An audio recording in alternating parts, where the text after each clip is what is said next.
morning dear students, welcome to science online class. Students, now look at this. This is a matchbox and this is a matchstick.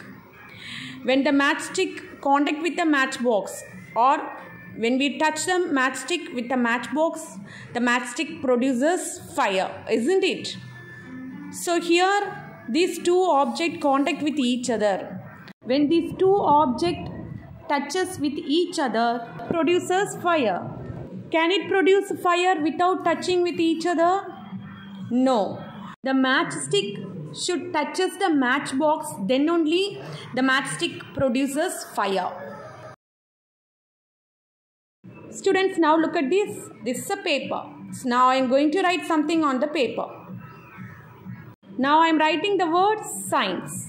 To write something on the paper, the pen must contact with the paper, isn't it? We write something on the paper when the pen touches the paper, isn't it? The pen should be touches the paper or contact with the paper to write something on the paper. So when the pen contact or touches the paper, then only we can write anything on the paper. If both of them not contact with each other, we won't write anything on the paper. Here both of them contact with each other. Students, now look at this boy. He draws the water from the well. He touches the rope of a pulley to draw the water from the well. So by touching the rope of pulley or by pulling the rope of a pulley, he draws the water from the well. Without contact, he couldn't draw the water. Now look at this picture. He pushes the bell switch. When touches the bell switch, it produces sound. Otherwise, it won't produce any sound. So by touching, it makes sound. Now look at this man, what he is doing. The car is not working. So he tries to move the car. To move the car, he pushes the car forward. Isn't it? Without touching the car, can we move the car forward? No. When touching the car moves forward. Now look at this picture. He pulls this object. Without pulling or without touching, can he move this object easily? No. So by touching or by contacting, he moves this object easily. Now look at this picture. This is a hammer and this is a nail. The nail draw into the wall with the help of the hammer. The nail getting hammered into the wall without contact with the hammer and wall. So in all these, the force is given by touching. But in some objects, the force is applied without touching. Look at these coins and magnet. The magnet attracts the coin without touching it. See? When we keep the magnet very close to the coins easily attracted by magnet, isn't it? So the magnet easily attract the coins when we keep the magnet very close to the coin.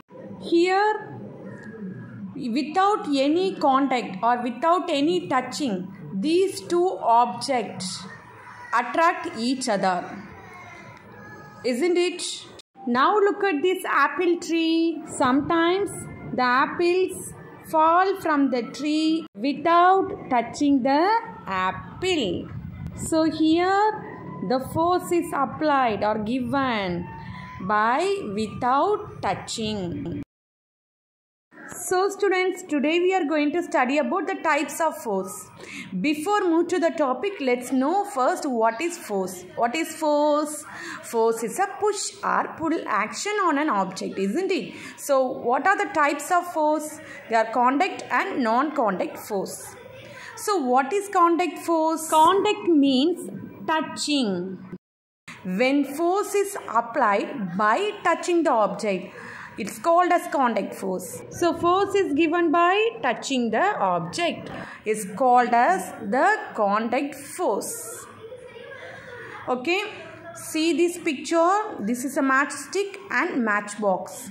The matchsticks touching the matchbox and produces fire. When touching, it produces fire. Without touching, it won't produces any fire, isn't it? So it's an example for contact force. Next, non-contact force. Non means absence. So absence of contact means absence of touching. When force is applied without touching the object. So the force is given without touching is called as non-contact force. Here without touching an object, the force is created. So it is called as the non-contact force. Now look at this picture. This is a magnet and this is the iron balls. The magnet easily attracts the iron balls without touching it. When we keep the magnet very close to the iron balls, the magnet easily attracts the iron balls without touching. Next, vacuum cleaner. The vacuum cleaner is also an example for the non-contact force. The vacuum cleaner removes all the dust. It absorbs all the dust. When we keep the vacuum cleaner very close to the dust without touching it. So it's an example for the non-contact force. Next, the apple falls naturally from the tree. So this is also the non-contact force. Without touching or without contact, the apple falls and reach the ground. So this is the non-contact force. Now look at this picture. The leaves falls from the tree. So without touching or without contact, the leaves falls from the tree, isn't it? So this is also an example for the non-contact force. So students, the force may be contact force or non-contact force. Some force is applied or created by touching the object is called as the contact force. Okay, but some forces is applied or created without touching an object is called as non-contact force.